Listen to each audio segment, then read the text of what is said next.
yung timbangan, boss Bugoyo. Bakit ang pangit? What? Oo, may... Parang may daya yun eh. Tingnan mo ang number, oh. Ano daya?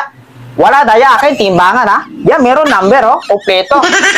1, 2, 3, 4, 5, 6, 7, 8, 9, 10 na number ng timbangan ha. Boss Art TV.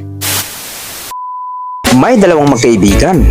Bukod sa kanilang pag-aaral, ay tumutulong din sila sa kanilang mga magulang sa pamamagitan ng pangangalakal. Nangangalakal sila nang sa ganon may pandagdag gastusin sila sa kanilang mga pamilya. Ginagawa nga pala nila ito sa tuwing pagtapos nila sa eskwela. Nang sa ganon may pambaon sila at higit sa lahat ang nakakaantig ng puso at nakakatulong pa sila sa kanilang mga pamilya. Ito ang isang magandang halimbawa sa kabataan na katulad nila ay namumulat sila sa magandang kinabukasan.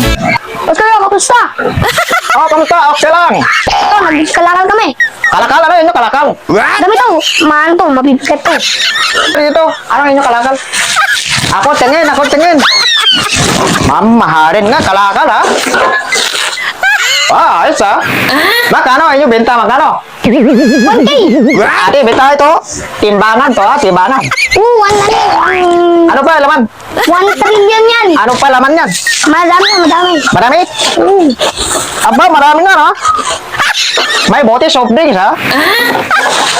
Ano? Mura kilo ngayon, mura kilo kalakal. Mura. Mura. Mahalin yan. Mahalin mo ka, mura naman to eh.